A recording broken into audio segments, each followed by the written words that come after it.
Hello friends, welcome back to my channel. আজকের ব্লগটা খুব সকাল থেকে শুরু করলাম। এখন বাজে 6:21।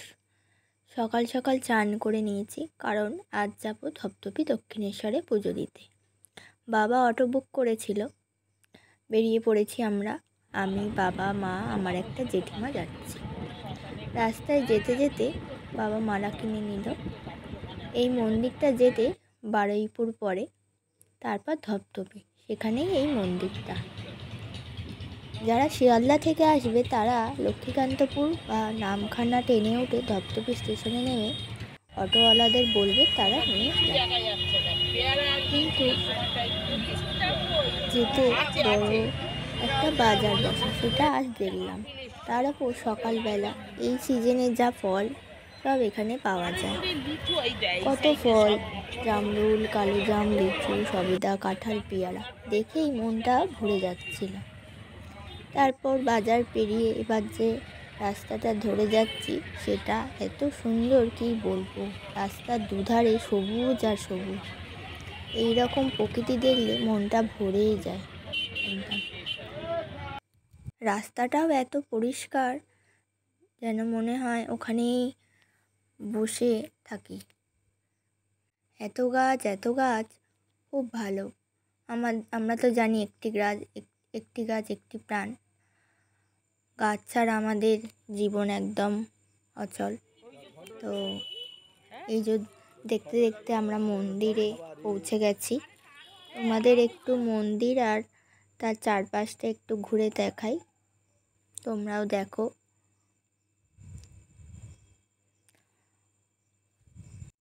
তো আমাদের পুজো দেওয়া হয়ে গেছে। তো এই ঠাকুরটা হচ্ছে বাবা দক্ষিণ রায়।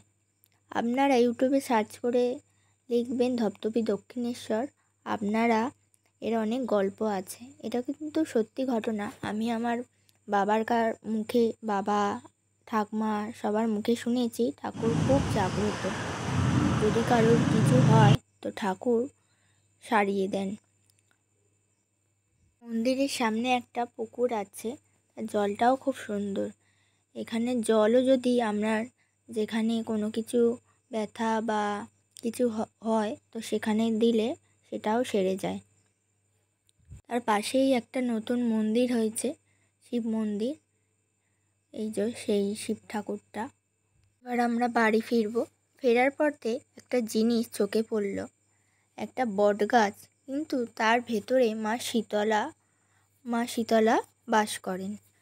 কিন্তু পিছনে মন্দির আছে, কিন্তু মা নিজেই ওই বট গাছের ভেতরেই নিজের জায়গা ঠিক করে নিয়েছেন। কিছুতেই কিছু করতে কেউ পারে না। তো মায়ের ওটাই ইচ্ছা, মা ওখানেই থাকবে। এত সুন্দর কি বলবো। এই জিনিসটা বেশ নতুন দেখলাম, দেখো তোমরা, তোমাদেরও ভালো লাগবে। কি সুন্দর, বৃষ্টি এলেও মায়ের কোনো কিছু হবে না। আজকের পুজোও হবে। তো আমরা বেশ ভালো দিনেই গেছি। আজকে তার উপর জগন্নাথ দেবের স্নান যাত্রা ছিল, তো খুব ভালো দিন। এই যে হচ্ছে ঠাকুরটা, কি সুন্দর জল করছে, আমার তো খুব ভালো লেগেছে। ফেরার পথে মা বিশালাক্ষী মন্দিরও দেখলাম, কিন্তু ভেতরে ছবি তোলা নিষেধ ছিল বলে ছবি তুলিনি। ফেরার পথে এক জায়গায় আবার মেলা বসেছিল, সেটাও একটু ভিডিও করে নিলাম।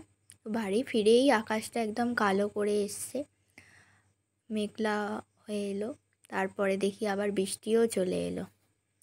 তো ভিডিওটা ভালো লাগলে লাইক, কমেন্ট, শেয়ার আর সাবস্ক্রাইব করতে ভুলো না। আর বাবা ওই বারুইপুরের বাজার থেকে, ফলের বাজার থেকে কালো জাম আর সবেদা কিনে এনেছিল।